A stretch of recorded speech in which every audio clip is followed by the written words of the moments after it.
पहले एक कंसेप्ट और पढ़ेंगे, वो है डिपेंडेंसी इंजेक्शन। मैं कंसेप्ट का डिटेल नहीं बताऊंगा, वो आप एक बार अपने आप पढ़ के आना, लेकिन अगर दिक्कत आएगी तो मैं बता दूंगा। अब मैं इसको एमवीसी में कहा यूज किया हुआ है ये बताऊंगा, कैसे हमें एमवीसी में यूज करना है। बेसिकली कुछ प्रिंसिपल आए थे जिन्हें बोलते हैं SOLID। ये प्रिंसिपल है, प्रिंसिपल मतलब उसूल है, कुछ उसूल कि भाई ये उसूल फॉलो करो, ये रूल्स फॉलो करो। इसका नाम है single responsibility principle. Interview question है, बेसिकली इंटरव्यू में पूछ लेते हैं कई बार। Open closed principle, Liskov substitution principal,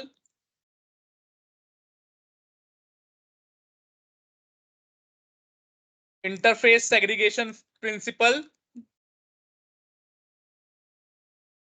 तो ये आपको कल अपने आप से नेक्स्ट क्लास तक एक बार अपने आप से पढ़ के आना है। जहां पे अगर नहीं समझ में आएगा, जहां तक मुझे नहीं समझ में आएगा आपको, तो मैं एक बार बता दूंगा आपको, लेकिन थोड़ा थोड़ा मोटा मोटा आपको समझ में आ जाएगा पढ़ने के बाद ही।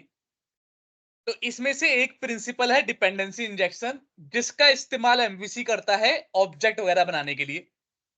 तो एमवीसी के कहता है कि भाई आप ना ऐसे ऑब्जेक्ट मत बनाओ, ये सही बात तरीका नहीं है ऑब्जेक्ट बनाने का। क्यों? हम बोलते हैं क्यों भाई ऐसा तरीका सही क्यों नहीं है? तो ये कह रहा है कि अभी तो एम्प्लॉय रिपोजिटरी आप यूज कर रहे हो और हमारे पास खाली एम्प्लॉय कंट्रोलर है। मान लो हमारे पास 50 कंट्रोलर होते, 50 कंट्रोलर में हमने ऐसे न्यू करके ऑब्जेक्ट बनाया होता, और अब हमें एम्प्लॉय रिपोजिटरी जो कि लिस्ट से काम कर रही है, लिस्ट से, इसकी जगह हमें डाटाबेस से काम करना होता, तो उन 50 जगह पे जाके चेंज करना पड़ता टू मेक श्योर कि ये वर्क करे। अभी ये एम्प्लॉय रिपोजिटरी आ रहा है, लिस्ट से ऑपरेशन हो रहा है। जब हम डाटाबेस का बनाएंगे तो डाटाबेस की रिपोजिटरी आएगी। तो अगर ये 50 जगह यूज की होती है लाइन, तो 50 जगह चेंज करना पड़ता है या नहीं करना पड़ता? क्योंकि बिना ऑब्जेक्ट बनाए थोड़ी ना करना इस्तेमाल कर पड़ता सकते हैं किसी का मेथड। तो अभी ये लिस्ट वाला ऑब्जेक्ट बनाया है क्योंकि लिस्ट का ऑपरेशन इस पे हो रहा है, और जब डाटाबेस वाला काम करेंगे तो डाटाबेस की क्लास का ऑब्जेक्ट बनाएंगे।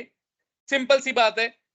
अब क्योंकि एक ही जगह है तो अभी तो एक ही जगह चेंज करना है, लेकिन 50 जगह होगा तो 50 जगह से करना पड़ेगा, 100 जगह होगा तो 100 जगह करना पड़ेगा। तो एमवीसी ने कहा भाई ऐसे नहीं बनाना, आपको ऑब्जेक्ट कभी भी क्लास में ऐसे डायरेक्टली न्यू करके नहीं बनाना। आप एक कंसेप्ट है डिपेंडेंसी इंजेक्शन, उसका इस्तेमाल करो। वो क्या कहता है कि आप अपने क्लास में डिपेंडेंसी को इंजेक्ट करो, जैसे इंजेक्शन लगाते हैं ना आपकी बॉडी में, वैसे ही क्लास में डिपेंडेंसी को इंजेक्ट करो। और आप बोलो कि भाई इस एमवीसी क्लास का, एम्प्लॉय कंट्रोलर का, जब भी ऑब्जेक्ट बनेगा, उसको इंजेक्ट, ऑब्जेक्ट बनेगा तो कंस्ट्रक्टर कॉल होगा, और जब भी कंस्ट्रक्टर कॉल होगा तो आपको मैंडेटरी है कि आप एम्प्लॉय रिपोजिटरी का ऑब्जेक्ट भेजो। मैंने आई एम्प्लॉय रिपोजिटरी ले लिया, ये पेरेंट क्लास है, तो इसके अंदर चाइल्ड क्लास का ऑब्जेक्ट भी डाल सकते हैं। तो मैंने कह दिया कि जब भी एमबीसी भाई, जब भी तू एम्प्लॉय कंट्रोलर का ऑब्जेक्ट बनाइयो ना, क्योंकि ऑब्जेक्ट बनाते वक्त तुझे कंस्ट्रक्टर कॉल करना पड़ेगा। अब कंस्ट्रक्टर में मैंने इंजेक्ट कर दी डिपेंडेंसी कि भाई कंस्ट्रक्टर तू तभी बना सकता है जब तू ये ऑब्जेक्ट भेजेगा। क्या बात समझ में आ रही है, नहीं आ रही? मीन्स आपने इसके बोलो। कंस्ट्रक्टर के पैरामीटर में ये कॉल कर लिया। करेक्ट, कंस्ट्रक्टर के पैरामीटर में इंजेक्ट कर दिया मैंने। मैंने कह दिया कि क्योंकि मैंने कहा था एम्प्लॉय कंट्रोलर का कंस्ट्रक्टर कौन बनाता है? एमवीसी अपने आप बनाता है, राइट? याद है? यस यस इसका यस। कंस्ट्रक्टर हम कहीं से नहीं बना रहे थे, हम तो खाली रन कर रहे थे, ऑटोमेटिकली बन रहा था। अब मैंने बोल दिया कि भाई अपने आप तू बनाएगा, लेकिन तेरे को मजबूरी है कि ये पैरामीटर भी पास करना पड़ेगा, क्योंकि अगर तूने पैरामीटर पास नहीं किया तो कंस्ट्रक्टर बनेगा ही नहीं, ऑब्जेक्ट बनेगा ही नहीं। बिना कंस्ट्रक्टर के कॉल किए ऑब्जेक्ट बन ही नहीं सकता, और इसके अंदर कोई डिफॉल्ट कंस्ट्रक्टर तो है ही नहीं। एक पैरामीटर वाला ही कंस्ट्रक्टर है, तो खाली यही कंस्ट्रक्टर कॉल होगा, और यही कंस्ट्रक्टर कॉल होगा तो हमें डिपेंडेंसी भेजनी पड़ेगी। भेजनी पड़ेगी या नहीं भेजनी पड़ेगी? बताओ। पैरामीटर तो पास किया है सर, फिर तो भेजना ही पड़ेगा ऑब्वियसली। करेक्ट, जब पैरामीटर पास किया तो ऑब्वियसली भेजना पड़ेगा, क्योंकि भाई ये तो कंस्ट्रक्टर है ना, और ऑब्जेक्ट बनाएंगे तो कंस्ट्रक्टर कॉल होगा। इसके अंदर डिफॉल्ट होता तो बिना पैरामीटर के भी भेज देते। अगर मान लो यहाँ पे एक कंस्ट्रक्टर और बना देता मैं, और इसमें कुछ भी ना लिखता, इसमें बिना इसके भेज देता ऐसे, तो भी काम चल जाता। तो मुझे चाहे मैं नहीं भेजता अगर पैरामीटर, तो ये वाला कॉल हो जाता, और अगर भेजता तो ये वाला कॉल हो जाता। बात सही है? यही पढ़ा है हमने कंस्ट्रक्टर की क्लास में, यस सर। कि अगर दो कंस्ट्रक्टर होंगे तो कुछ भेजूंगा अगर ऑब्जेक्ट बनाते वक्त पैरामीटर, तो ये वाला होगा, नहीं भेजूंगा तो ये वाला होगा। लेकिन जब एक ही है और जिसमें मैंने मैंडेटरी बोल रखा है भाई भेजना ही भेजना है, तब तो एमवीसी को मजबूरी है कि भेजना ही पड़ेगा। पड़ेगा या नहीं पड़ेगा? और क्या ठीक है भेजना है इसके अंदर? ऑब्जेक्ट भेजना है, किसका? पेरेंट रख दिया, ये सबका पेरेंट बनेगा। सर। चाहे इंप्लॉय रिपोजिटरी बनाऊंगा, अभी सीक्वल का डाटाबेस वाला बनाऊंगा, उसका भी पेरेंट यही होगा, सबका पेरेंट ये होगा। तो इसीलिए मैंने पेरेंट रख दिया कि भाई कितने भी चाइल्ड बना लो इसके, पेरेंट के अंदर तो कैपेबिलिटी है कि वो चाइल्ड का ऑब्जेक्ट अपने अंदर स्टोर कर लेगा। क्लियर है या नहीं है? ठीक है सर। ठीक है। अब लेकिन भेजेंगे कैसे? क्योंकि हम तो कॉल करते हैं तो अपने आप कॉल होता है, हम तो कर नहीं रहे। अपने आप कॉल होता है तो कहीं ना कहीं बताना पड़ेगा एमवीसी को कि मेरे भाई जब इसको कॉल करियो ना, तो ये वाले ऑब्जेक्ट कॉल कर लियो। इसकी जब जब भी कोई आई एम्प्लॉय रिपोजिटरी ऑब्जेक्ट मांगेगा, तो एम्प्लॉय रिपोजिटरी वाला कॉल कर वो बनाइयो, मेथड क्या बोलते हैं, ऑब्जेक्ट बनाइयो। क्या बताना है हमें एमवीसी को कि मेरे भाई जब तू कंट्रोलर कॉल करेगा तो तू कर नहीं पाएगा, क्योंकि इसके अंदर पैरामीटर मांग रहा है। तो जब भी कोई भी क्लास, सिर्फ एम्प्लॉय कंट्रोलर नहीं, कोई भी क्लास आई एम्प्लॉय रिपोजिटरी का ऑब्जेक्ट मांगे, तो तू एम्प्लॉय रिपोजिटरी भेज दियो। ये बताना है फिलहाल के लिए। फिलहाल के लिए, क्योंकि और कोई क्लास है ही नहीं, तो फिलहाल के लिए एम्प्लॉय रिपोजिटरी भेज दियो। तो अच्छा, कैसे मतलब बताते एक, हैं? ओके, एक क्लास है ना, इसलिए आप ये लिख रहे हो, एक ही क्लास है हमारे पास एम्प्लॉय रिपोजिटरी अभी तक। करेक्ट, अभी तो एक ही है। हाँ हाँ, अब बाद में चेंज होगी, बाद में चेंज होगी तो वो लिखेंगे। चेंजिंग अभी की के लिए और भी हम, बनेंगी, बोलो। मतलब और भी बनेंगी जब रिपोजिटरी में करेक्ट। और भी क्लासेस बनेंगी तो आप, मतलब वो बात की बात है, लेकिन अभी एक है इसलिए आप एक भेज रहे हो, ये कह रहे हो। नहीं नहीं, ये नहीं कह रहा मैं ये कह रहा हूं कि मैंने क्लास यहाँ पे कहाँ भेजी है, मैंने क्लास, या मैंने क्लास भेजी है? ऑब्जेक्ट बनाया आपने। मैंने अभी interface as a parameter pass किया है, हाँ। और ये इंटरफेस क्या है? इस क्लास का पेरेंट है। ठीक। ठीक है। अब इंटरफेस क्यों पास किया, सीधा क्लास क्यों नहीं पास कर दी मैंने? इसलिए इंटरफेस पास किया क्योंकि इंटरफेस इसका पेरेंट है। ठीक है। और यस। पेरेंट के पास कैपेबिलिटी होती है कि वो चाइल्ड क्लास के ऑब्जेक्ट को स्टोर कर ले। होती है नहीं होती? Yes yes yes. और यहां पे अब मुझे न्यू यू करके नहीं लिखना, जो भी ऑब्जेक्ट पास होगा वो ऑटोमेटिकली यहां अपने आप इसमें सेव हो जाएगा। न्यू, देखो न्यू वगैरह मैंने नहीं किया। अब ऑब्जेक्ट पास कहां से करूंगा? अभी फिलहाल के लिए खाली एम्प्लॉय रिपोजिटरी बना रखा है तो यही ऑब्जेक्ट पास करूंगा। आगे चल के मैं एक डाटाबेस के, अभी देखो एम्प्लॉय रिपोजिटरी में लिस्ट के ऊपर से ऑपरेशन हो रहा है, आगे चल के मैं डाटाबेस के ऑपरेशन करूंगा तो एक और क्लास बनाऊंगा, वो भी आई एम्प्लॉय रिपोजिटरी को इनहेरिट करेगी, पर वो लिस्ट की जगह डाटाबेस से ऑपरेशन करेगी। यस। परसों हो सकता है एक दूसरा और क्लास बनाऊं, वो सीक्वल की जगह ओरेकल डाटाबेस से ऑपरेशन करे, लेकिन इनहेरिट इसको करेगी। क्यों? क्योंकि भाई इंप्लॉय के साथ ऑपरेशन तो इतने ही हो सकते हैं ना। ऑपरेशन तो चाहे तुम डाटाबेस से करो, चाहे लिस्ट से करो, चाहे ओरेकल से करो, चाहे किसी भी दुनिया के डाटाबेस से करो, पर ऑपरेशन तो यही होंगे, या तो इंप्लॉय को लोगे, या तो ऐड करोगे, या तो अपडेट करोगे, या तो डिलीट करोगे। Yes sir. ठीक है। तो अभी मैं यही कह रहा हूं यहां पे कि भाई मैं पेरेंट पास कर रहा हूं और इसको असाइन कर दे रहा हूं यहां पे। ऑब्जेक्ट पास करेगा एमवीसी, और मैं एमवीसी को बताऊंगा कि कौन सा ऑब्जेक्ट पास करना है। एक लाइन से प्रोग्राम डॉट सी एस में बस एक लाइन लिख दूंगा, builder dot services dot add scoped, और यहां पे बता दूंगा कि जब भी कोई आई एम्प्लॉय रिपोजिटरी मांगे तो तू एम्प्लॉय रिपोजिटरी का ऑब्जेक्ट पास कर दियो।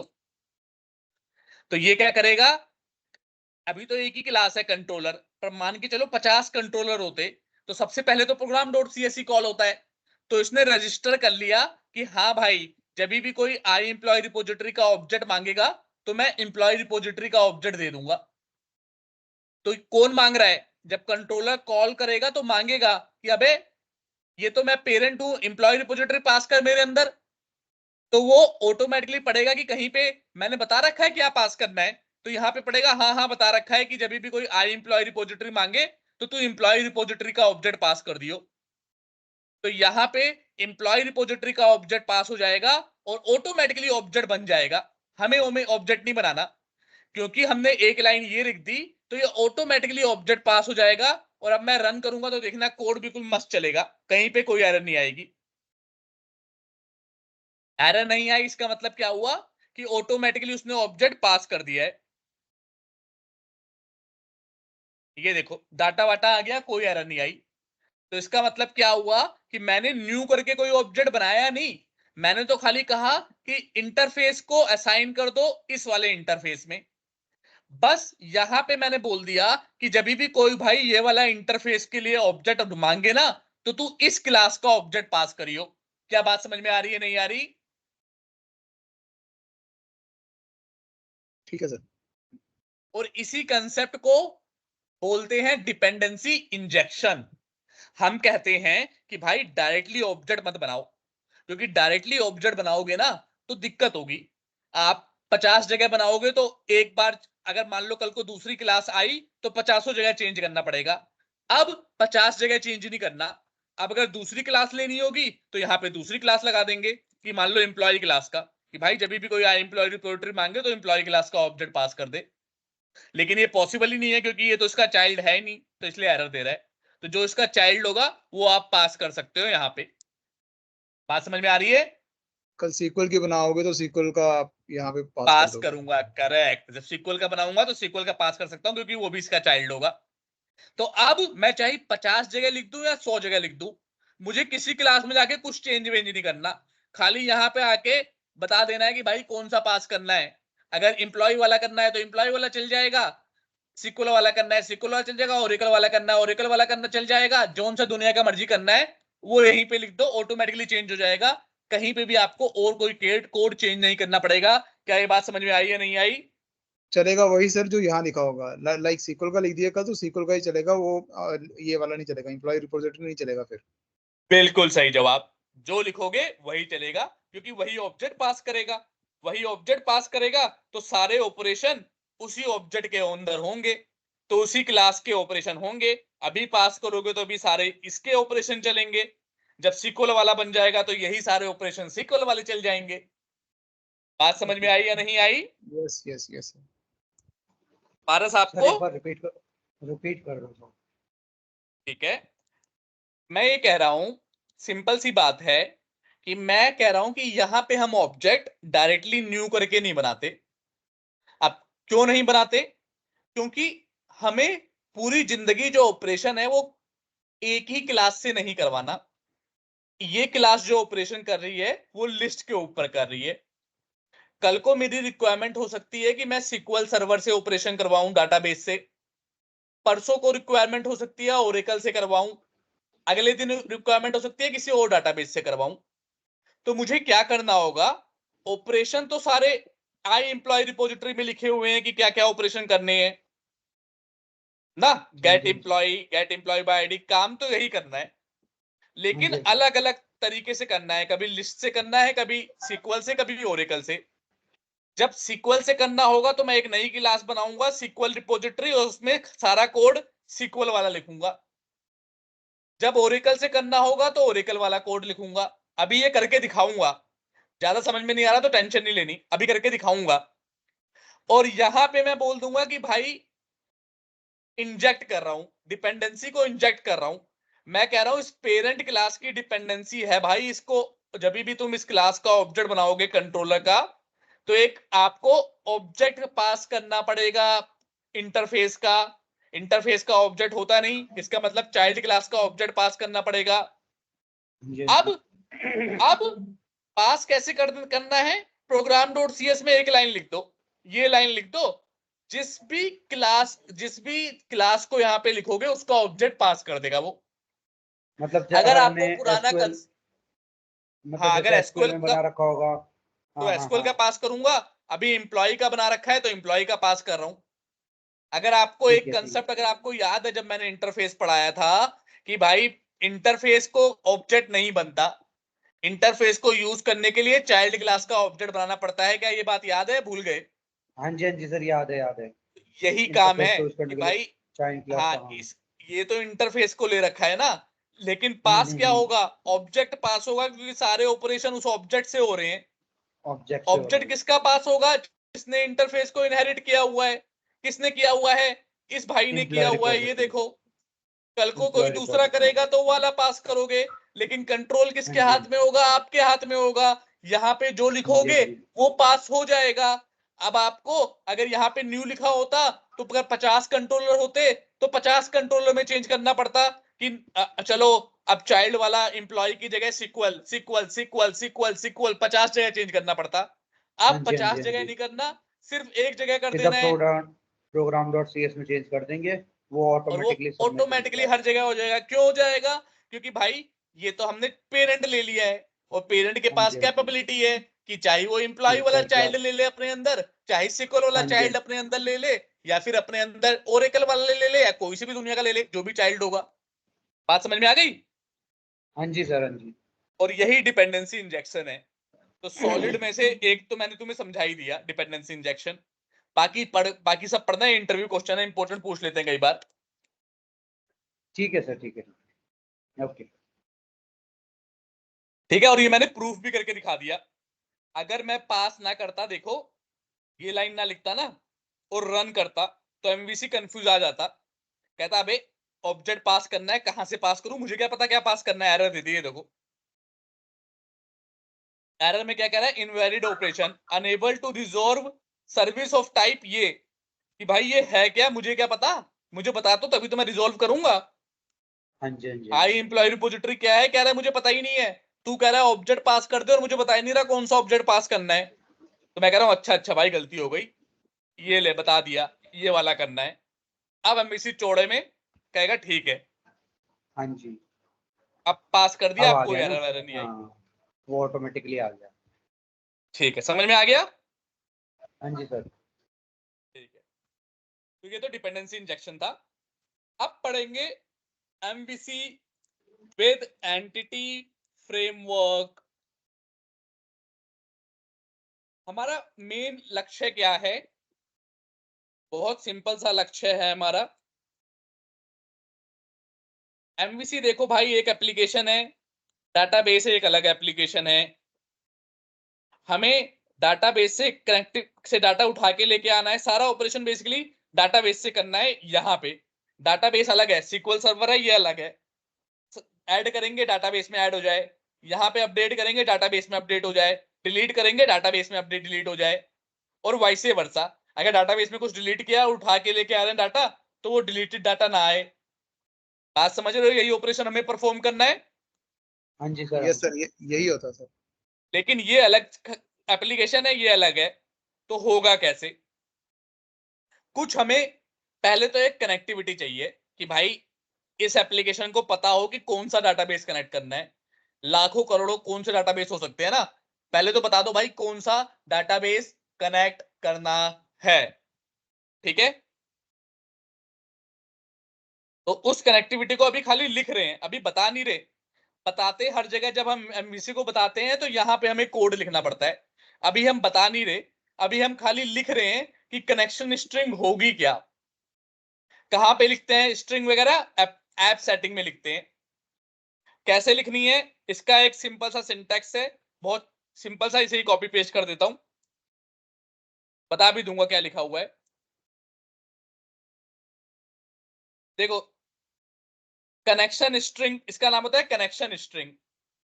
अभी सिर्फ एक कनेक्शन स्ट्रिंग लिख रहे हैं, अभी तक हमने एमवीसी को नहीं बताया। अभी खाली हम अपने जगह पे लिख रहे हैं कि भाई एक कनेक्शन स्ट्रिंग ये है, इस कनेक्शन स्ट्रिंग का नाम क्या है, ऐसे लिखो, फिर कर्ली ब्रैकेट ओपन क्लोज करो, फिर इसका नाम बताया डिफॉल्ट कनेक्शन। आप इसमें मल्टीपल कनेक्शन भी बना सकते हो, default, Oracle connection, SQL connection और एमएस एक्सेस कनेक्शन, मल्टीपल भी बना सकते हो। फिलहाल हमने एक ही कनेक्शन बनाया है जिसका नाम रखा है डिफॉल्ट कनेक्शन। अब उसमें क्या क्या बताना पड़ता है कि सर्वर क्या है, लोकल होस्ट है। लोकल होस्ट मतलब कि भाई डाटाबेस मेरा वाला ही डाटाबेस है जो मेरी मशीन पे है। अगर कहीं और किसी और की मशीन पे डाटाबेस होगा तो उसका आईपी एड्रेस आएगा, पर मेक श्योर कि आप उसकी मशीन से कनेक्ट कर पा रहे हो। अगर कनेक्ट नहीं कर पाओगे तो एरर दे देगा। तो जनरली जो डाटाबेस होता है वो एक सर्वर पे होस्टेड होता है और आपको एक्सेस मिलता है कि आप उस डाटाबेस को एक्सेस कर पाओ, तभी वो आईपी एड्रेस यहां पे आप लिखते हो। फिलहाल हमें आईपी एड्रेस वगैरह की टेंशन नहीं लेनी क्योंकि हम तो अपने सिस्टम से ही डाटाबेस कनेक्ट करेंगे। तो सर्वर का नाम क्या है, लोकल होस्ट।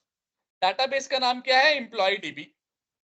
एम्प्लॉय डीबी नाम का डाटाबेस होगा जिसको कनेक्ट करूंगा, क्योंकि एक सर्वर में मल्टीपल डाटाबेस होते हैं, आप ये सब जानते हो। तीसरा, yes sir. Integrated security true. इसका मतलब क्या है कि भाई कोई यूजर नेम पासवर्ड नहीं है। देखो जब मैं डाटाबेस कनेक्ट कर रहा हूं,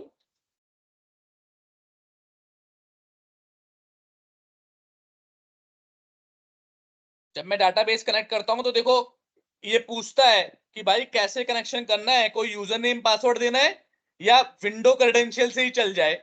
विंडो क्रेडेंशियल मतलब जो मेरे कंप्यूटर पे लॉगिन है वही कर ले। तो यहाँ पे मैंने विंडो ऑथेंटिकेशन दे रखा है कि कोई अलग से ऑथेंटिकेशन की जरूरत नहीं है।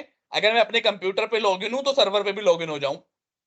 किसी ने अगर ये वाला ऑथेंटिकेशन दिया होता तो मुझे यूजर नेम एंड पासवर्ड भी लिखना पड़ता और यहाँ पे भी फिर यूजर नेम और पासवर्ड लिखना पड़ता। फिलहाल मुझे यूजर नेम पासवर्ड नहीं लिखना। इंटीग्रेटेड सिक्योरिटी ट्रू का मतलब क्या है कि भाई विंडो ऑथेंटिकेशन है कि जो भी बंदा मेरे लैपटॉप पे लॉगिन है कोई भी कनेक्ट कर सकता है, हर कोई कनेक्ट कर सकता है जो लैपटॉप पे लॉगिन है। और एक और चीज बता दी, ट्रस्टेड कनेक्शन ट्रू।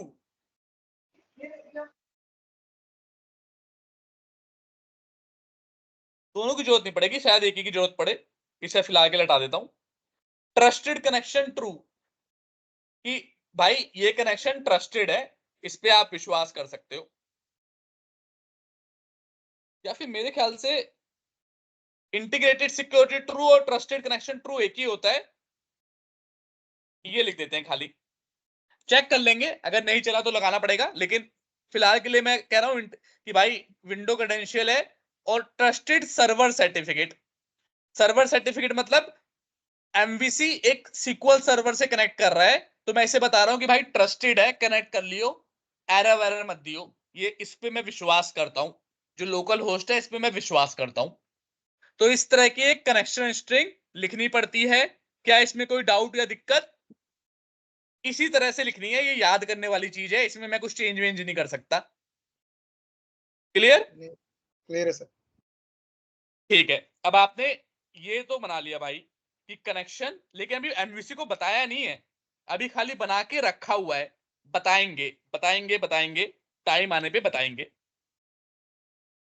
अब खोलेंगे ये और करेंगे स्टेप बाय स्टेप। अब देखो डाटाबेस कनेक्ट करने के ना बहुत से तरीके हैं। पहले बहुत ज्यादा, अभी भी यूज होता है लेकिन पहले बहुत ज्यादा यूज होता था ADO.NET। एक तरीका है डाटाबेस कनेक्ट करने का, पर इसमें बहुत सारी लॉट्स ऑफ कोडिंग करनी पड़ती है आपको कि भाई कनेक्शन खुल जा, डाटा उठा के ले आ, मेरे फ्रंट एंड पे एक लिस्ट बना, उसके अंदर डाटा को डाल, फिर उस डाटा को फ्रंट एंड पे भेज। मतलब बहुत सारा कोड, मतलब सारा का सारा कोड आपको अपने हाथ से लिखना होता है इसमें। पर डॉटनेट जैसे जैसे ग्रो हुआ, उसने कहा अबे यार सारे, मतलब ऐड करना होगा डाटा, तो वही कोड मैं हर बार लिख रहा हूं। मतलब चाहे मैं ऐड करूं डाटा या तुम ऐड करो, कोड तो सेम रहेगा ना। या फिर मुझे इंफॉर्मेशन चाहिए या तुम्हें चाहिए, कोड तो सेम रहेगा ना। तो डॉटनेट ने कहा कुछ फ्रेमवर्क बना देते हैं हम, उसमें लॉट्स ऑफ कोडिंग आपको करने की जरूरत नहीं पड़ेगी। जहां सारी कोडिंग वोडिंग हम कर देंगे आपके लिए, आप बस ऐश करो, आप बस उस फ्रेमवर्क को इस्तेमाल करो और छोटी मोटी सेटिंग करके अपना काम चला लो। तो उनमें से एक फ्रेमवर्क जो है, जो सबसे पॉपुलर फ्रेमवर्क है, उसका नाम है एंटिटी फ्रेमवर्क। और जब ये डॉटनेट के साथ था, इसका नाम था एंटिटी फ्रेमवर्क। जब डॉटनेट कोर के साथ हुआ तो नाम क्या हो जाएगा? Entity framework. कोर बोलो। Core core core entity framework. बताया था ना कि भाई हर चीज के आगे कोर लग जाएगा। एएसपी डॉटनेट था उसमें, इसमें एएसपी डॉटनेट कोर हो गया। कोई भी पूछे एंटिटी फ्रेमवर्क और एंटिटी फ्रेमवर्क कोर में क्या डिफरेंस है, तो आपको कुछ डिफरेंस नहीं है। वो जो एंटिटी फ्रेमवर्क था वो डॉटनेट फ्रेमवर्क के साथ आया था। अब डॉटनेट कोर का फ्रेमवर्क शुरू से नया लिखा हुआ है, तो इसमें एंटिटी फ्रेमवर्क की जगह एंटिटी फ्रेमवर्क कोर आ गया। बात क्लियर है? कोई डाउट है? Clear sir. फायदा क्या है, डॉटनेट ने काफी सारा कोड अपने आप लिख के दे दिया है, हमें नहीं करना। एडीओ डॉटनेट में बहुत सारी कोडिंग अपने आप से करनी पड़ती थी, तो इजी फॉर द डेवलपर है। और क्योंकि एमवीसी कोड लिखेगा, तो जाहिर सी बात है वो हमसे अच्छा ही कोड लिखेगा, डॉटनेट वाले लिखेंगे। तो एक कोड, एक आपका अच्छा और बेटर कोड हमें ऑटोमेटिकली बना बनाया मिल जाता है। कोई क्वेश्चन या डाउट? नहीं सर, ठीक है। ठीक है, अब स्टेप्स करते हैं, एक एक स्टेप क्या करना है वो करना शुरू करते हैं। पहला काम क्या करना है कि भाई एंटिटी फ्रेमवर्क कोर को इस्तेमाल करने के लिए कुछ लाइब्रेरी इंस्टॉल करनी है। इसे बोलते हैं इंस्टॉल न्यूगेट पैकेजेस। ठीक है, कैसे इंस्टॉल करते हैं? यहां पे टूल पे जाओ, यहां पे नीचे नीचे आओगे, नीचे नीचे आओगे, न्यूगेट पैकेज मैनेजर दिखेगा। Manage NuGet package for solution पे क्लिक करोगे। जो इंस्टॉल होंगे वो यहां पे दिखेंगे इंस्टॉल्ड के अंदर। देखो एक ऑलरेडी इंस्टॉल्ड है, इसका नाम क्या है? Visual studio dot web dot code generation dot design. सोचो ये किस काम आता होगा? कोड जनरेशन डॉट डिजाइन, सोचो ये किस काम आता होगा? कुछ डिजाइन वगैरह करने के काम आता होगा सर। मैंने भी करेक्ट ये करेक्ट। मैंने जब हम मैंने जो इंस्टॉल हम किए व्यू हैं बनाते थे अपने ना, सिस्टम पे। हाँ याद है आपको, जब आप व्यू बनाते थे तो आपको कोड लिखने की जरूरत नहीं पड़ती थी, यस। ऑटोमेटिकली कोड लिखा जाता था। वो कोड कौन लिखता था? ये बड़े भाई लिखते थे हमारे लिए। अगर ये लाइब्रेरी ना होती तो एरर दे देता कि मैं कोड नहीं लिखूंगी, मुझे क्या पता कैसे कोड लिखना है।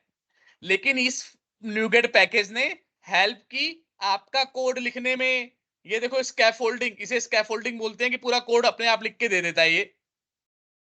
अब जब हम हमें इसमें सर, जब व्यू या क्रिएट व्यू जो बनाते हैं वाला बेसिकली बनाते व्यू तब के लिए ये है ये। जनरेट करता था मतलब। हाँ जो अच्छा, व्यू के लिए डिजाइन, भी। हाँ डिजाइन करता है जो व्यू का, उसके लिए है ये। ठीक है, ओके। अब आते हैं जी। अपना जो हमें बनाना है। हमें क्या चाहिए? सबसे पहले तो entity framework core dot SQL server चाहिए।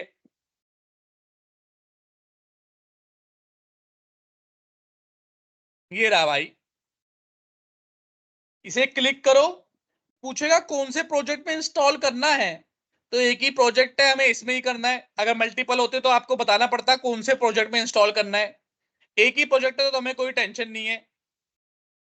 देखो डिपेंडेंसी क्या है इसकी, कि भाई कोर डॉट रिलेशन इसकी डिपेंडेंसी है।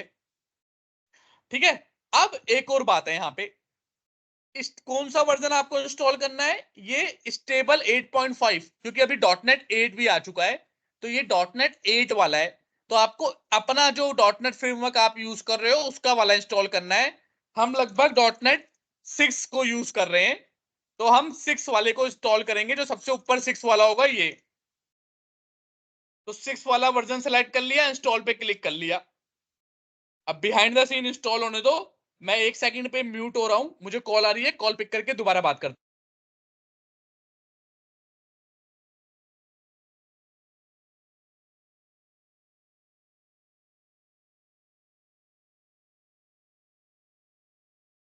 अभी दिखाऊंगा कहाँ इंस्टॉल हो रहा है, मैंने बस एक्सेप्ट वगैरह कर लिया। अभी ऑटोमेटिकली इंस्टॉल होगा, कोई दिक्कत नहीं है। मैं बस 1 सेकंड में कॉल पिक करता हूं।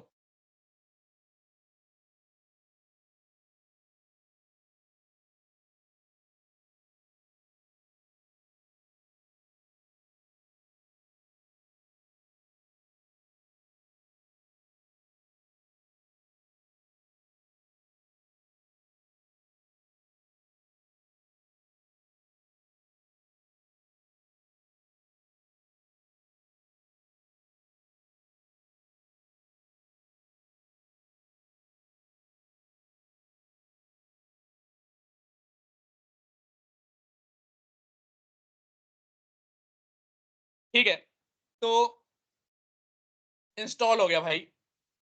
यकीन नहीं आ रहा तो यहां पे जाके क्लिक करो।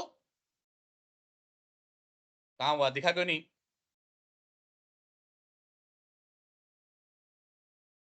इंस्टॉल हुआ नहीं, देखो कुछ एरर वेरर आ गई क्या हमारी?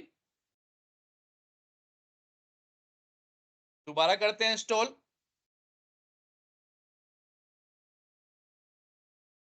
Okay, accept. ये मैं जब वो बना रहा था ना सर, ईमेल ईमेल का कोड चैट हाँ जीपीटी से हाँ, लिया था मैंने, आपने बताया था। तो काफी सारे कोड मैंने यहाँ से इंस्टॉल किए थे अपने सिस्टम पे। एक क्लास होती है राइटर, करेक्ट। हाँ वो तो ये उसका किया नुगेट। था, हाँ ये न्यूगेट से नुगेट किया था। पैकेज क्या होते हैं बेसिकली, कुछ कोड आपको ना करना पड़े उसके लिए आप पैकेज बना बना के रख देते हो। तो आप चाहो तो अपना भी एक पैकेज बना के रख सकते हो। हाँ अभी तो ये सब बड़ी बड़ी कंपनीज ने बना के रख रखे हैं, जैसे ये माइक्रोसॉफ्ट का है, और भी अलग अलग कंपनी बना के रख सकते हैं, लेकिन आप अपना कोड भी रख सकते हो ये बना के। ये कह रहा है 8.05 इज नॉट कंपैटिबल, तो बात तो सही है, 8.05 तो हमें लेना ही नहीं है। अच्छा, कह तो रहा है इंस्टॉल्ड हो गया, कह रहा है ये देखो इंस्टॉल्ड ही आ रहा है, वर्जन इंस्टॉल्ड है ऑलरेडी, तो आ क्यों नहीं रहा? क्योंकि अपडेट में आ रहा है, कह रहा है भाई अपडेट कर लो, ये इसका लेटेस्ट ये आ गया, अपडेट करना है आपको। मैं कह रहा हूं नहीं भाई, मेरा फ्रेमवर्क ही मैं .NET 6 यूज कर रहा हूं, तो .NET Core 8 को अपडेट क्यों करना? तो चेक कैसे करोगे कि अपडेट हुआ है नहीं हुआ? सारे फ्रेमवर्क डिपेंडेंसी के अंदर आते हैं, डिपेंडेंसी के अंदर जाओगे, पैकेजेस के अंदर जाओगे, और आपको अपना फ्रेमवर्क जो भी इंस्टॉल किया है दिख जाएगा। दिख गया है नहीं दिख गया? Yes sir. ठीक है, अब एक और करना है आपको। सीक्वल के बाद कौन सा करना है? ओरेकल का या कोई नहीं, और? ओरेकल थोड़ा ना, ओरेकल पे हमें काम नहीं करना, हम खाली सीक्वल डाटाबेस पढ़ेंगे। टूल्स, टूल्स को यूज करना है। ये क्या करता है? ये भी कुछ काम आता है, क्या काम आएगा बताऊंगा। देखो ये बता रहा है कि यहाँ पे अगर पढ़ोगे ना तो ये बता भी देगा किस किस काम आएगा। अभी ये सारी कमांड यूज करेंगे हम, डाटाबेस, ये सब कमांड यूज करेंगे, इस कमांड के काम आएगा ये टूल्स वाला। कब करेंगे, कैसे करेंगे, अभी दिखाऊंगा और बताऊंगा, और ये भी बताऊंगा कि मैंने बोला था ना वो टूल्स कब किस काम आएगा, तो ये सब चीजें भी बोलूंगा थोड़ा आगे चल के। फिलहाल के लिए इसका भी 6 वाला वर्जन, क्योंकि हमारा 6 फ्रेमवर्क है, यूज कर लेंगे। अपना प्रोजेक्ट सेलेक्ट कर लेंगे, इंस्टॉल कर लेंगे, ओके कर देंगे, एक्सेप्ट कर देंगे। 8.5 इज नॉट कंपैटिबल, हमें 8.5 से लेना ही देना क्या है, हमें तो 6 से लेना देना है। अपडेट पे जाएंगे, देखे थे हो गया इंस्टॉल या नहीं हुआ।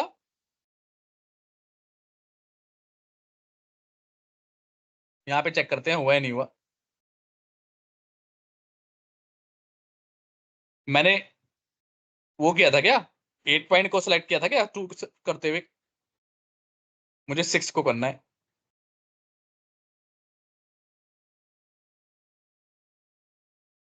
6 प्रोजेक्ट, अरे फिर से गलत सेलेक्ट कर लिया मैंने। हाँ 8 आ रहा है। सही करते हैं इसे।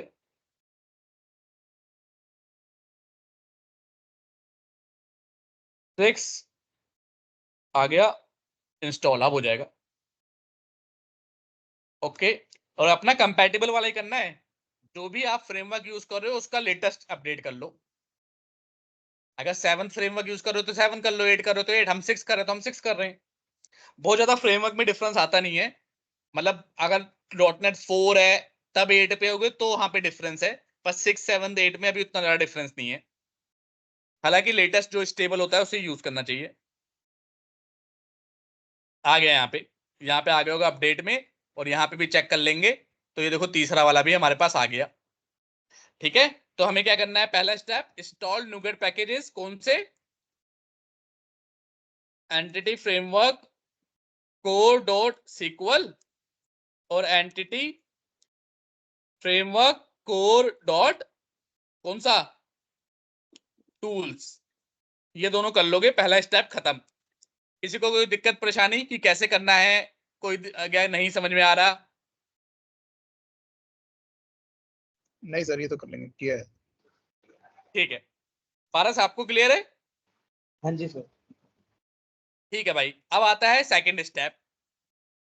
अब ये बोलता है कि भाई इंस्टॉल तो कर लिया, अब मुझे इस्तेमाल करने के लिए कुछ स्टेप फॉलो करने पड़ेंगे आपको। क्या स्टेप है? पहले तो आप एक कॉन्टेक्स्ट बनाओ, क्रिएट एन ऐप कॉन्टेक्स्ट। एक भाई कॉन्टेक्स्ट बनाओ।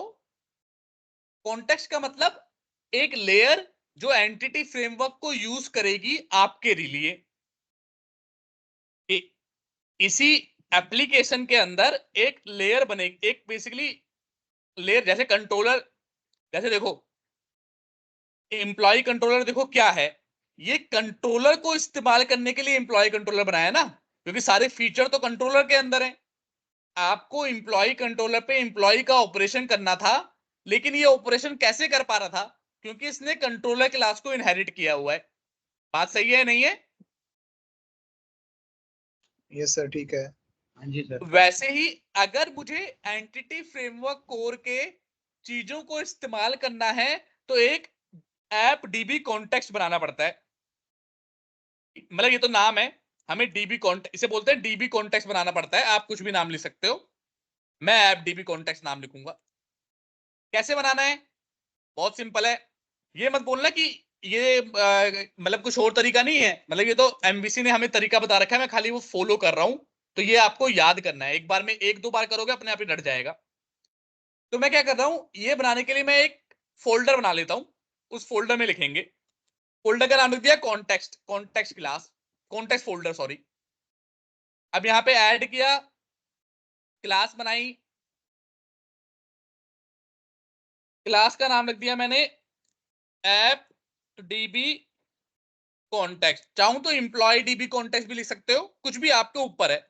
चलो हम एम्प्लॉय से रिलेटेड कर रहे हैं तो एम्प्लॉय डीबी कॉन्टेक्स्ट लिख देता हूं, बन गया। लेकिन तब तक नहीं बनता जब तक इसे डीबी, जैसे कंट्रोलर क्लास को तब तक कंट्रोलर क्लास नहीं मानेंगे जब तक वो कंट्रोलर से इनहेरिट ना हो। वैसे ही डीबी कॉन्टेक्स्ट क्लास तो तब तक डीबी कॉन्टेक्स्ट नहीं मानेंगे जब तक वो डीबी कॉन्टेक्स्ट क्लास से इनहेरिट ना हो।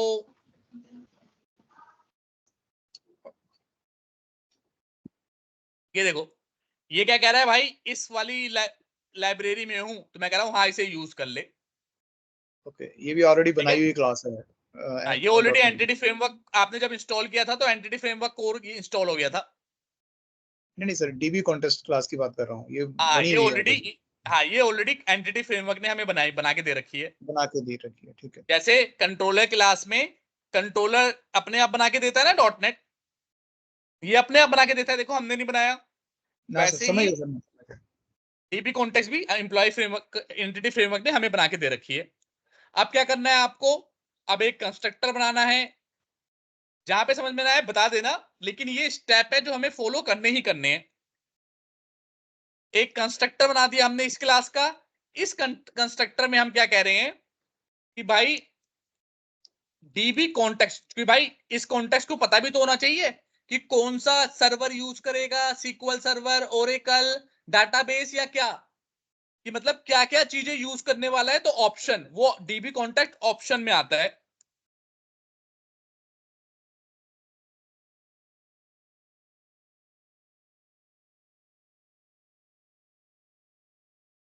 अभी लिखता हूं फिर बताऊंगा क्या लिखा है।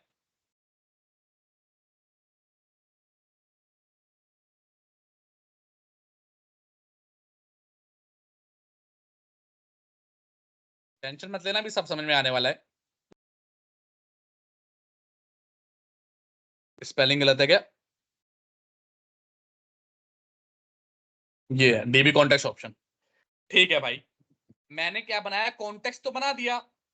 एंटिटी फ्रेमवर्क का जो यूज कर लेगा ये बेचारा, क्योंकि एंटिटी फ्रेमवर्क डाउनलोड किया हुआ है।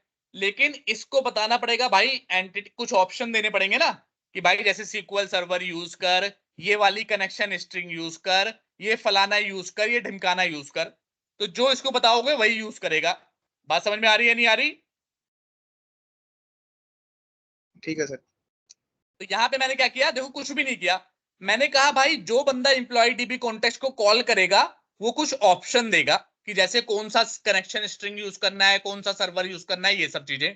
उस ऑप्शन को तू पास कर दियो बेस में। बेस का मतलब होता है इस क्लास के कंस्ट्रक्टर में। तो इस क्लास के कंस्ट्रक्टर में सेट कर देगा, क्योंकि सारा काम तो डीबी कॉन्टेक्स्ट ही करेगा ना, सारा काम तो ये करेगा, मेनली कोड तो ये लिखेगा। ये तो खाली है कि हमारा एम्प्लॉय डीबी का कॉन्टेक्स्ट है तो एम्प्लॉय डीबी बना दिया। कल को स्टूडेंट का होता तो स्टूडेंट मान लो ओरेकल वाला यूज करता तो वो स्टूडेंट का बना के यहाँ पे मैं ओरेकल के ऑप्शन पास करता। यहाँ पे एम्प्लॉय सीक्वल का यूज करेगा तो मैं सीक्वल के ऑप्शन पास करूंगा। कहाँ करूंगा वो दिखाऊंगा भी, करूंगा पास, यकीन मानो कहाँ करूंगा वो दिखाऊंगा। बस पास करके ये ऑटोमेटिकली बेस क्लास में पास कर देगा, मतलब इस क्लास के कंस्ट्रक्टर में पास कर देगा। और जो जो आपने ऑप्शन दे रखा होगा वो ऑटोमेटिकली सेट कर देगा। उससे क्या फायदा होगा कि अब जो भी आप चीज इस क्लास की इस्तेमाल करोगे उसमें ऑटोमेटिकली वो डाटाबेस का कनेक्शन सब ऑटोमेटिकली सेटअप कर देगा। कौन? ये क्लास सेट कर देगी। ये क्लास DB किसका कॉन्टेक्स्ट। हिस्सा है? एंटिटी फ्रेमवर्क कोड का हिस्सा है। तो ये क्लास का बाकी का सारा कोड एंटिटी फ्रेमवर्क लिखेगा with the help of this class. आपको बस क्या करना है, अपना ऑप्शन पास कर देना है इस क्लास के अंदर। क्या ये बात समझ में आई या नहीं आई? ये जो सर आपने लिखा है अभी, ये इसका सिंटेक्स है, ऐसे ही लिखना है। हाँ ऐसे ही लिखना है, मतलब सिंटैक्स क्या है वो बता भी रहा हूं ना, कि इसमें हम बोल क्या रहे हैं कि भाई क्योंकि एंटिटी फ्रेमवर्क हमारे लिए सारा कोड वोड लिखता है, तो एंटिटी फ्रेमवर्क मतलब डीबी कॉन्टेक्स्ट लिखेगा। एंटिटी फ्रेमवर्क की ये क्लास हमारी हेल्प करेगी सब कोड वोड लिखने में और सारा काम करने में। अब इस क्लास को हेल्प करने के लिए इस क्लास को पता होना चाहिए कि भाई कौन सा सीक्वल सर्वर है, क्या है, तभी तो लिखेगा। वरना एमवीसी को क्या पता कौन किस में कर दूं मैं। तो इसको, इसमें मुझे कुछ वैल्यू पास करनी थी। अब पास कैसे करूंगा? इसके कंस्ट्रक्टर में, मेरी क्लास के कंस्ट्रक्टर में आप जो भी पास करोगे वो मैं पास कर दूंगा अपनी पेरेंट क्लास के ऑप्शन में। क्लियर? ठीक है सर, ठीक है। ठीक है, एक दो बार वीडियो को दोबारा से पढ़ सुनना और क्या बोल रहा हूं उस बात पे जरा ध्यान देना, तब ज्यादा समझ में आएगा। बट जैसे ये लिखा, और लिखना ऐसे ही है, मतलब ये मजबूरी है लिखना, क्योंकि हमें पास करना ही करना है, तभी डीबी कॉन्टेस्ट को काम ले पाएंगे वरना ले नहीं पाएंगे, क्योंकि उसको बताना तो पड़ेगा कि भाई कौन सी कनेक्शन स्ट्रिंग है, कौन सा डाटाबेस है, क्या है। तो लिखना ऐसे ही है। अब लिख दिया। अब मुझे अपने इस डीबी कॉन्टेस्ट के थ्रू जितने मॉडल से काम करवाना है, जितने मॉडल का काम करवाना है उसकी लिस्ट बना लेनी है, लिस्ट। क्योंकि आपको पता है बिहाइंड द सीन तो टेबल पे काम होगा, लेकिन टेबल यहां पे क्या, फ्रंट एंड में तो टेबल होती नहीं है, फ्रंट एंड में क्या होता है, लिस्ट होता है। तो फ्रंट एंड में हम लिस्ट के थ्रू काम कराएंगे, वो लिस्ट ऑटोमेटिकली डाटाबेस से इंटरेक्ट करेगी और डाटाबेस में टेबल में डाटा इंसर्ट कर देगी, अपडेट कर देगी, ये सब काम कर देगी। बात समझ में आ रहा है नहीं आ रही? आएगी अभी। तो हमें जितने भी मॉडल बनाने हैं, आपको फिलहाल हमारा एक ही मॉडल है, फिलहाल हमारा एक ही मॉडल है, उसकी एक लिस्ट बना लेनी है। और यहां पे उस स्पेशल लिस्ट का नाम है डीबी सेट। ये लिस्ट ऑफ इंटीजर होता है ना, लिस्ट ऑफ क्लास। पिछले में हमने क्या बनाया था, लिस्ट ऑफ, वो बनाया था लिस्ट ऑफ मॉडल। यहाँ पे डीबी सेट ऑफ एम्प्लॉय बनाना है मॉडल क्लास का, कॉन्टेक्स्ट नहीं, एम्प्लॉय।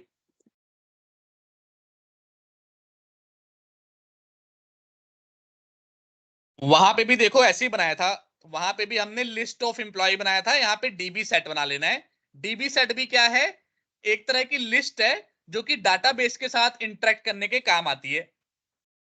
क्लियर है? कोई डाउट है? ठीक है सर, ठीक है। ठीक है, थोड़ा थोड़ा अभी हो सकता है 60% ही समझ में आए, 100% ना आए, बट ये ऐसे ही करना है। ये एंटिटी फ्रेमवर्क ने बताया हुआ है, कहा है कि भाई भाई जब सारा कोड मैं कर रहा हूं तो थोड़ी बहुत इंफॉर्मेशन मुझे दोगे तभी तो मैं कोड करूंगा। तो बता दो ऑप्शन क्या है, बता दिया। अब बस आप ये लिस्ट बना लो, इस लिस्ट में देखो जादू से सब कुछ आ जाएगा, इस लिस्ट में जादू से आ जाएगा, क्योंकि यहाँ पे आप सब ऑप्शन पास कर रहे हो, इसीलिए इस लिस्ट में सब कुछ जादू से आ जाता है। अब ये ऑप्शन पास करना है, कि भाई कौन सा SQL सर्वर है, कौन सा कनेक्शन है। बेसिकली कनेक्शन हम लिख चुके हैं ऑलरेडी ऐप सेटिंग में कि ये कनेक्शन यूज करना है और ये पास करना है इस डीबी कॉन्टेक्स्ट में। कैसे पास करते हैं, जो भी पास करना होता है वो हमेशा program.cs में लिखते हैं। तो मैंने कोड लिखा हुआ है, सिंटैक्स वही कॉपी पेस्ट कर लेता हूं, फिर समझाता हूं क्या लिखा हुआ है, क्योंकि स्पेलिंग मिस्टेक हो, इससे बढ़िया यही कॉपी पेस्ट कर लो। यहां पे क्या आ जाएगा, builder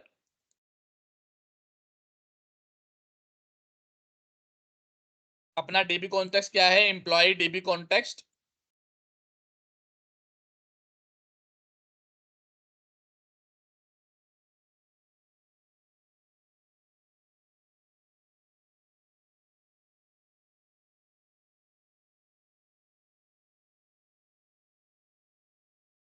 builder dot configuration dot date. ठीक है भाई, ये एक लाइन का कोड ऐड कर दोगे। यहां पे बेसिकली आप क्या बता रहे हो,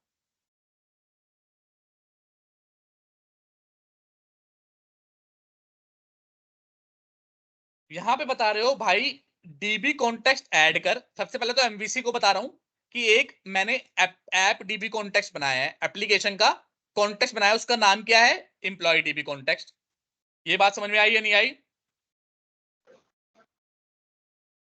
हाँ ये ठीक है सर, आगे सर। ये तो समझ आया। अब बता रहा हूं इसके अंदर ऑप्शन पास करो। बार बार तुम्हें बोल रहा था ऑप्शन पास करना पड़ेगा, इसको बताना पड़ेगा, तभी ये समझ पाएगा बंदा कौन सी कनेक्शन का क्या यूज करना है, सर्वर वर्वर। तो मैं क्या कह रहा हूं, इसके अंदर ऑप्शन पास करो, उस ऑप्शन में SQL सर्वर यूज करना है। क्या यूज करना है, SQL सर्वर। और ये SQL सर्वर देखोगे, चलो इसको डिटेल में बन जाओ। इस SQL सर्वर के अंदर कनेक्शन स्ट्रिंग उठाओ, गेट कनेक्शन, कौन सी, डिफॉल्ट कनेक्शन। ये कोड पढ़ेगा, कहां से पढ़ेगा, ऐप सेटिंग में, जिसका भी नाम डिफॉल्ट कनेक्शन होगा वो उठा देगा। ऐप सेटिंग में डिफॉल्ट कनेक्शन देखो किसका नाम है, इसका नाम है। अगर इसका नाम सोनू मोनू कुछ और होता तो यहां पे सोनू मोनू वो लिखते। अगर मेरी यहां पे अगर 5 कनेक्शन स्ट्रिंग होती तो कॉन्टेक्स्ट को कॉन्टेक्स्ट को जोन सी कनेक्शन स्ट्रिंग चाहिए होती वो लिखना पड़ता। बात समझ में आ रही है? यहां पे हमने ये ऑप्शन पास कर दिया कि भाई एक तो बता दिया SQL सर्वर यूज कर, और SQL सर्वर में भी ये वाली कनेक्शन स्ट्रिंग यूज कर जो तूने ऐप सेटिंग में, जिसका नाम ये है। क्या बात समझ में आ रही है, नहीं आ रही? ये तो समझ आ गया सर, लिखने का पारस जो तुम भी सिंटेक्स। बताओ। हाँ जी सर, पारस, आया है, थोड़ा मोटा मोटा समझ में आया, थोड़ा टाइम लगेगा। हाँ 2-3 बार देखना पड़ेगा तुम्हें, लेकिन मोटा हाँ मोटा जी, हाँ दिमाग जी। को यहीं पे रखो। दिमाग को ये मत सोचो कि अब समझ में नहीं आया तो मैं सुला देता हूँ दिमाग को। कम समझ में आ नहीं रहा है नहीं पर सर। दिमाग को पूरा यहाँ पे रखो। हाँ, कि आप यहाँ पे कुछ नहीं बताया, सिंपल मैंने बताया आपको, यहाँ पे बताना पड़ेगा कि भाई क्या ऑप्शन पास करना है, कौन सा डाटाबेस है, क्या कनेक्शन स्ट्रिंग है। तो यहाँ पे बस program.cs में वही बताया है कि भाई मेरा कॉन्टेक्स्ट का नाम एम्प्लॉय डीबी कॉन्टेक्स्ट है और इसके अंदर SQL सर्वर यूज करियो। अगर ओरेकल होता तो यहाँ पे कुछ और कोड लिखा होता, यूज ओरेकल और समथिंग लिखा होता, पर हमें तो SQL सर्वर कनेक्ट करना है ना। तो बता दिया भाई SQL सर्वर कनेक्ट करियो और गेट कनेक्शन स्ट्रिंग लियो और डिफॉल्ट कनेक्शन को कनेक्ट कर दियो। और डिफॉल्ट कनेक्शन कहां से उठाएगा, ऐप सेटिंग से उठाएगा। इतनी बात है बस। अब अब क्या करना है, अब आपको कुछ नहीं करना। जहां अगर आपको कभी लगे ओवरवेलम हो रहा है तो मुझे बता देना, मैं रुक जाऊंगा। पर मैं सोच रहा हूं नहीं नहीं सर, रिपोजिटरी तक बता दूं, रिपोजिटरी तक बता दूं कि अब क्योंकि रिपोजिटरी में कुछ नहीं करना है, इसी का भाई बना देना है। सारा कोड ये है सीक्वल ना, सेम यही का कोड। अब हमें क्या बनानी है, एक और रिपोजिटरी सीक्वल बनानी है। सीक्वल सीक्वल की। बिल्कुल सही। इस रिपोजिटरी का नाम क्या होगा, उसका एम्प्लॉय रिपोजिटरी, इसका SQL एम्प्लॉय रिपोजिटरी लिख देते हैं, इससे समझ में आ जाए कि ये क्या है। ये बंदा भी क्या करेगा, आई एम्प्लॉय रिपोजिटरी को इनहेरिट करेगा। ये बंदा भी क्या करेगा, इंटरफेस इंप्लीमेंट करेगा। ये बंदा भी क्या करेगा, कंस्ट्रक्टर बनाएगा। इसको किसका ऑब्जेक्ट चाहिए, इसको एम्प्लॉय डीबी कॉन्टेक्स्ट का ऑब्जेक्ट चाहिए। क्यों चाहिए एम्प्लॉय डीबी कॉन्टेक्स्ट का ऑब्जेक्ट? क्योंकि लिस्ट यहाँ पे डिफाइन है ना, इसी लिस्ट से सारा ऑपरेशन करना है। तो ये लिस्ट किसका मेंबर है? एम्प्लॉय डीबी कॉन्टेक्स्ट का। तो इसको बेचारे को एम्प्लॉय डीबी कॉन्टेक्स्ट का ऑब्जेक्ट चाहिए।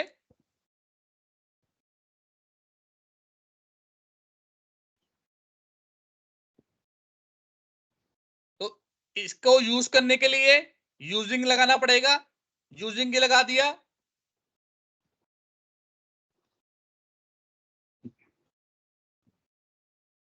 ठीक है, अब यहां पे एक प्राइवेट वेरिएबल ले लूंगा, कंट्रोल डॉट करके ऑटोमेटिकली जनरेट कर लेता है।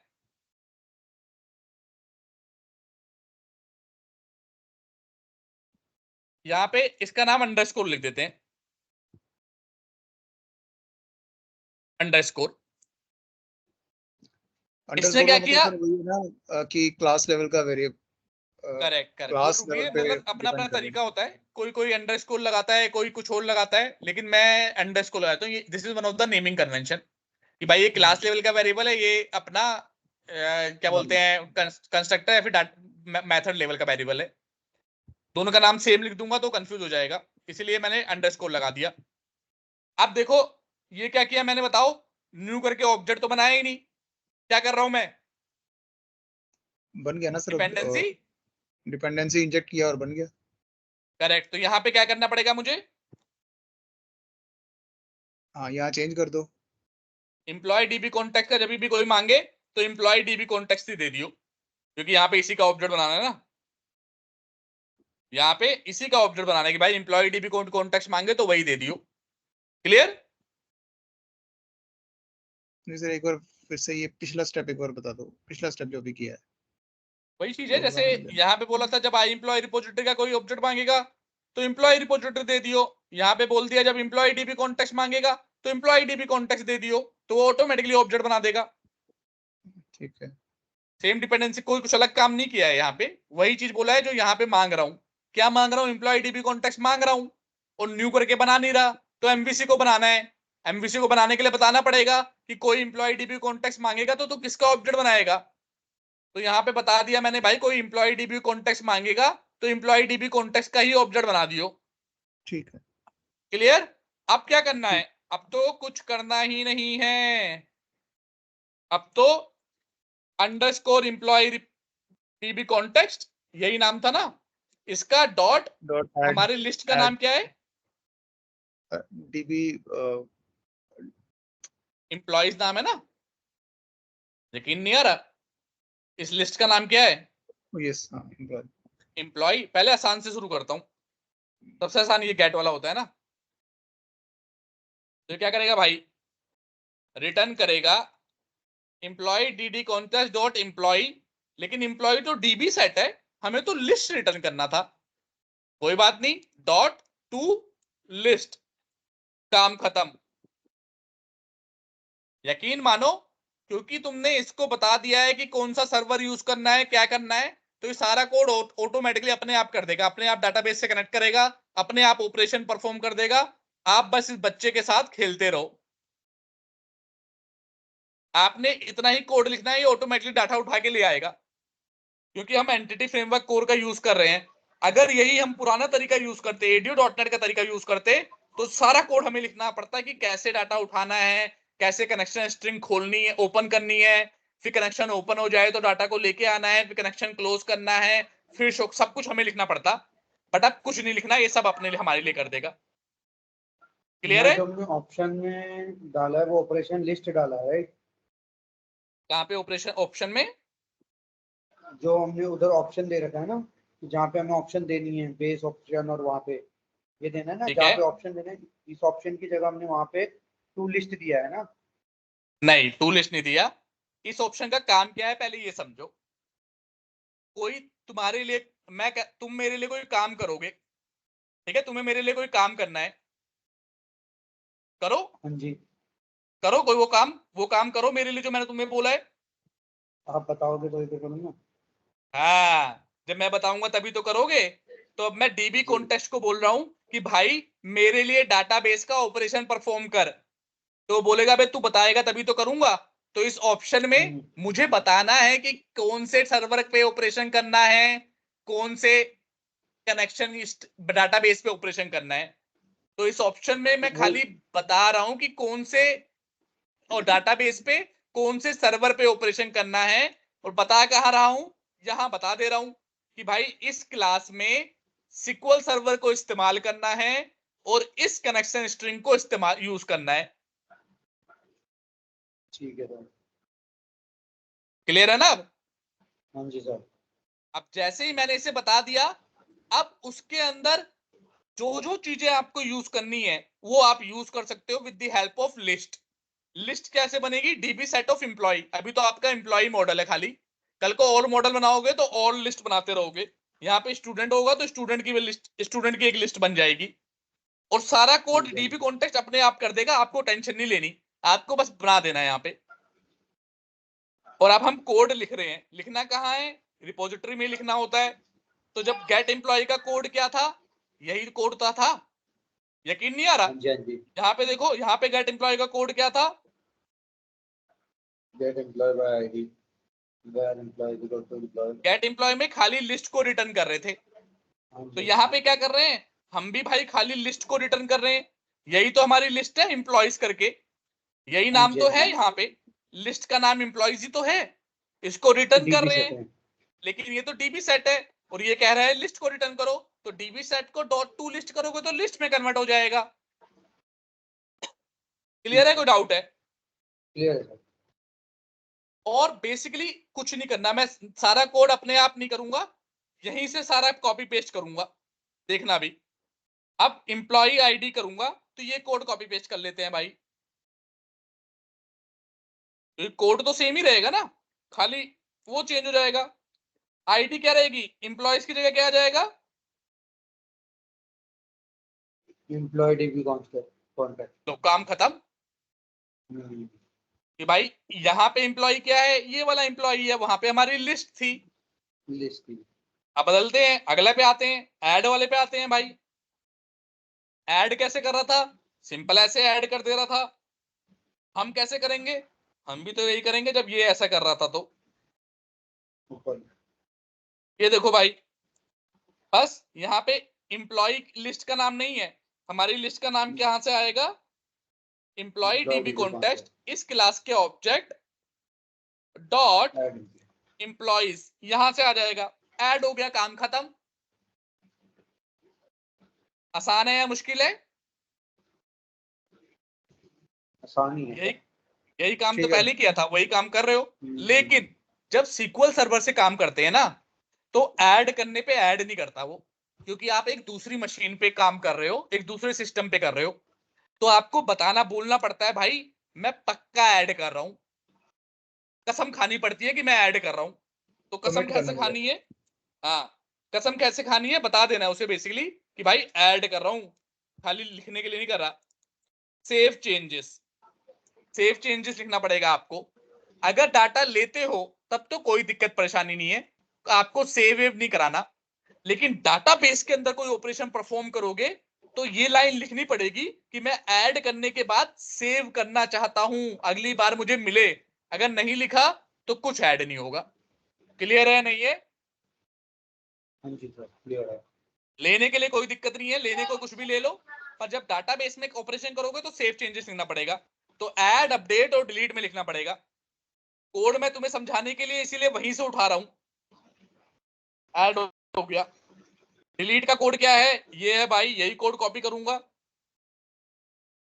चाहूं तो मैं नया कोड भी लिखूं अपने आप भी, पर सेम ही कोड है इसलिए वहीं से कॉपी कर रहा हूं। खाली यहाँ पे क्या चेंज हो जाएगा? Employee DB context dot employees, पहला एम्प्लॉय लेके आएगा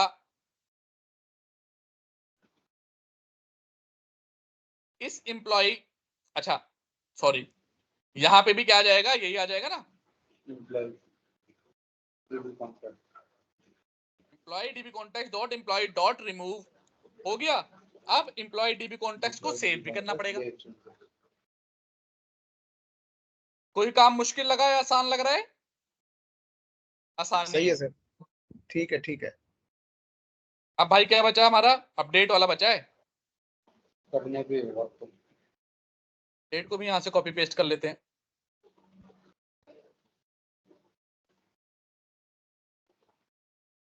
ये उठाएंगे यहाँ से, ऐसे ही चाहे ओरेकल का होता चाहे दुनिया का कोई भी डाटाबेस होता ना, यही काम होता।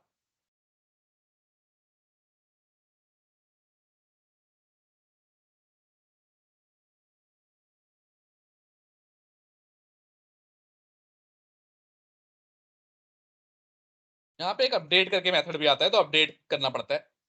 वहां पे तो डायरेक्टली हो जा रहा था, यहाँ पे आपको अपडेट नाम के मेथड को कॉल करना पड़ेगा। अपडेट करके जो भी चेंज किया है उसको डाल दो,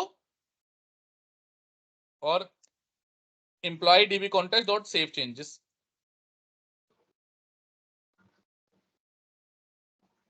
काम खत्म, सारे मेथड बन गए हमारे। बन गए। अब क्या करना है? अब कुछ नहीं करना। अब बस आपको कंट्रोलर में जाके, सॉरी, कंट्रोलर का कोड कुछ भी चेंज नहीं करना, क्योंकि ये तो ऑलरेडी पेरेंट क्लास ले रहा है ना। आपको यहाँ पे जाके क्या बता देना है प्रोग्राम डॉट सी एस में, कि इस बार भाई सिक्वल एम्प्लॉय रिपोजिटरी का ऑब्जेक्ट बनाइयो, ना कि एम्प्लॉय रिपोजिटरी का। क्लियर है? कोई डाउट है? ठीक है सर। लेकिन अभी सिर्फ फ्रंट एंड पे हमने कोड लिखा है, अभी ये डाटाबेस में कुछ डाटाबेस बनाया नहीं, सर्वर बनाया नहीं, ये सब डाटाबेस अभी है भी या नहीं है हमें क्या पता। तो कल हम कोड लिखेंगे कि फ्रंट एंड से ही ऐसी कमांड चलाएंगे कि ऑटोमेटिकली इस नाम का डाटाबेस बन जाएगा, ऑटोमेटिकली टेबल बन जाएगी यहीं से फ्रंट एंड से ही, और ऑटोमेटिकली सारा ऑपरेशन हो जाएगा। ये काम हम करेंगे नेक्स्ट क्लास में, क्योंकि अगर इस क्लास में कर लिया तो ओवरवेल्म हो जाओगे और समझ नहीं पाओगे। क्लियर है? कोई डाउट है? सर अगर ऑलरेडी डीबी में टेबल बना हुआ है तो यही क्राउड ऑपरेशन में परफॉर्म जैसे बताया करूंगा तो चेंज नहीं होगा वहां पे? नहीं, दो तरीके होते हैं। उस जो ऑलरेडी बना हुआ है उसको कहते हैं एंटिटी फ्रेमवर्क। दो तरीके से काम करता है, एक होता है डाटाबेस फर्स्ट अप्रोच, एक होता है कोड फर्स्ट अप्रोच। आप जब जैसे कोई नई कंपनी आपके पास आई, राइट, अगर आपको स्टार्टिंग से सारा काम करना है कि आपको डाटाबेस भी खुद ही बनाना है, कोड भी खुद ही लिखना है, सब कुछ खुद ही बनाना है, तब हम करते हैं कोड फर्स्ट अप्रोच। तो अभी जो हम यूज कर रहे हैं वो कोड फर्स्ट, कि सारी चीज कोड में लिखी हुई है, यहां से जब मैं कमिट करूंगा तो इस नाम का डाटाबेस बनेगा, तो वो एम्प्लॉय नाम की टेबल बनेगी, तब जाके कुछ इंसर्ट अपडेट का कमांड चलेगी। एक होता है डाटाबेस फर्स्ट अप्रोच, ये कल की क्लास में बताऊंगा ये अलग डिटेल में।